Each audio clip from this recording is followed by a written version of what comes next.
যারা নানা রকম শারীরিক ব্যাধিতে আক্রান্ত, জর্জরিত, নিঃস্ব, রিক্ত, বিভ্রান্ত, যেখানেই যাচ্ছেন চিকিৎসার এই জটিলতা এবং এই বিপুল ব্যয় আপনাকে পাগল করে দিচ্ছে, কোনোভাবে আপনি এর থেকে রেহাই পাচ্ছেন না।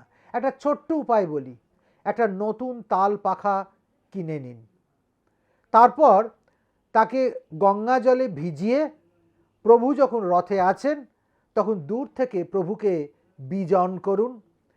আপনার এই পাখার হাওয়ায় প্রভুর পথশ্রমের ক্লান্তি দূর হবে এবং আপনি যার উদ্দেশ্যে করছেন, কিংবা যদি নিজে করতে পারেন নিজের উদ্দেশ্যে, তাহলে দেখতে পাবেন আপনি নিজেও খুব দ্রুত সুস্থ হয়ে উঠছেন।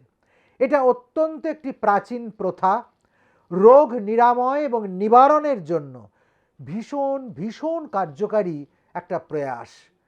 খুব ছোট্ট উপায়ে, খুব সাধারণভাবে এটা আপনি করতে পারেন, কিন্তু এর ফল সুদূর প্রসারী, আপনি রোগমুক্ত হবেনই।